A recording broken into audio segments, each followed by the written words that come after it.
Hello everyone, good morning. কেমন আছো তোমরা সবাই? আশা করি তোমরা সবাই খুব ভালো আছো আর আমিও খুব ভালো আছি। পিয়াসরি ব্লগে তোমাদেরকে সবাইকে আবার অনেক স্বাগত জানিয়ে এখন থেকে তোমাদেরকে সাথে নিয়ে ব্লগটা শুরু করছি। আজকের ব্লগটা শুরু করলাম সকাল থেকেই। অনেকটা বেলা হয়ে গেছে, ঘুম থেকে উঠতে অনেক দেরি হয়ে গেছে।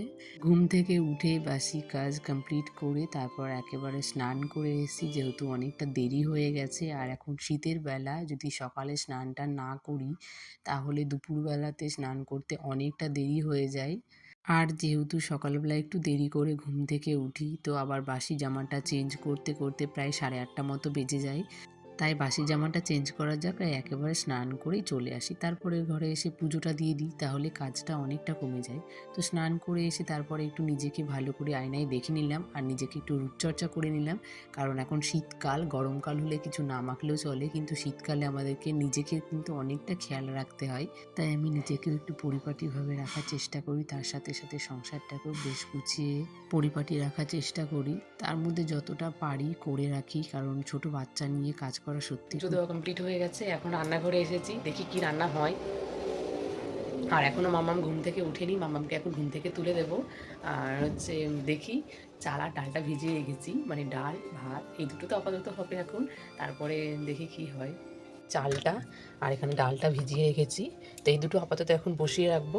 তারপরে ও আসবে, তারপরে কি রান্না করতে বলে দেখি, তারপর রান্না করব। আর এটাকে বসিয়ে দিয়ে তারপর মাম্মামকে দেবো তুলতে।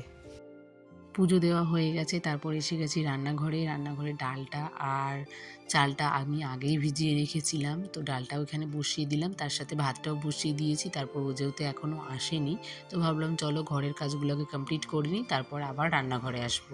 ঘরে যেহেতু এখনও বাসি বিছানাটা তোলা হয়নি, তাই আগে বাসি বিছানাটা তুলে নিলাম।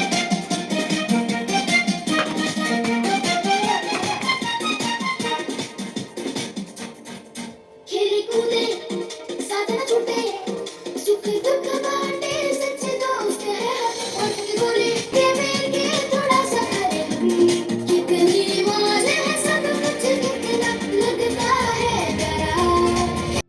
মায়ের পায়ে পায়ে কিন্তু সব বাচ্চারাই ঘোরে, তেমনই আমার মেয়েও। আমি যেখানে যাই সেখানে কিন্তু মাম্মামও সেই জায়গাতে যায়। আমি যেহেতু ঘরে বিছানাটা ক্লিনিং করতে এসেছি, তার সাথে সাথে কিন্তু মাম্মামও ঘরে এসেছে।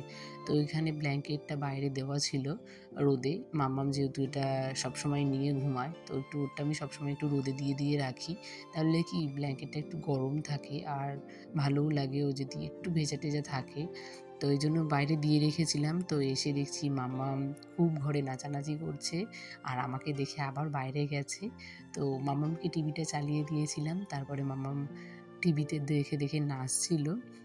আর টিভি না দেখলে কী হয় বলো তো, মাম্মাম খুব বিরক্ত করে, ফোন নিয়ে নেয়। না হলে আমি যেখানে কাজ করি সেই কাজটাই মাম্মাম করতে আসে। তো সবসময় আমি ওকে যখন কাজ করি, হয় কারোর কাছে দিয়ে রাখি, না হলে টিভি দিয়ে বসিয়ে রাখি, না হলে ফোন দিয়ে বসিয়ে রাখি। আর এখানে আমার বড় আলমারিটাও মোছা হয়ে গেল, তার সাথে যে লাল লাভগুলো দেওয়া থাকে সেগুলো আমি একটু মুছে নিলাম, কারণ ক্লিনিং যখন করছি তাহলে একেবারে ডিপ ক্লিনই করি। আর এখানে যে টি টেবিলটা আছে, টি টেবিলটায় মাম্মাম একটু খাওয়া দাওয়া করে, তো এটাও একটু মুছে নিলাম। আর এখানে কিছু জামাকাপড় আমি একটু আলাদা করে নিচ্ছি, যেহেতু আমরা সন্ধ্যেবেলায় বেরোবো। তো দেখো, তোমাদের সাথে কথা বলতে বলতে আমরা কিন্তু যেখানে আসা সেখানে এসেও গেছি। বজরংবলী মন্দিরে এসেছি, প্রত্যেক শনি মঙ্গলবারেই আমরা আসি। তো এসে আজকে দেখছি নতুন জিনিস,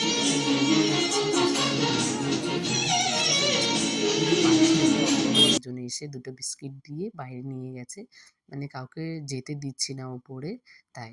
তো আমরা দেখো কিছু কেনাকাটাও করেছি টুকিটাকি, মানে যা যা ঘরে প্রয়োজনীয় জিনিসগুলো লাগে, তো সেগুলো কেনাকাটা করেছি। তার সাথে কেনাকাটা বলতে হচ্ছে বিশেষ করে জুতোটাই আমরা বেশি কিনেছি, যেটা ঘরে ইউজের জন্য জুতোটা সেটা কিনেছি আমার জন্য আর মাম্মামের জন্য। শীত পড়ে গেছে কিন্তু আমার এখনও অলিভ অয়েলটা কেনা হয়নি বাড়িতে।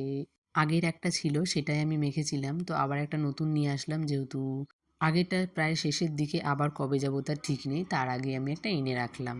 তার সাথে নিয়েছিলাম কটা সেফটি পিন, কারণ সামনে হচ্ছে বিয়ে বাড়িতে আছে, বিয়ে বাড়িতে সেফটি পিন কিন্তু আমাদের অনেকগুলো লাগে। আর আমার জন্য একটা হেয়ার বেল নিয়েছিলাম, সেটা মাম্মাম ট্রাই করে দেখছিল, কিন্তু ওর তো চুল নেই। আর একটা নিয়েছিলাম ছোট্ট একটা ক্লিপ, যেটা আমার অনেক দিন থেকে ইচ্ছে ছিল যে মাম্মামের হাতে আছে, মাম্মাম এটা দিচ্ছে না। হাই,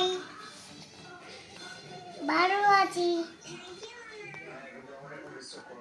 তারপর বলো যে সবাই লাইক করে দিও, লাইক করে দিও। তারপর বলো।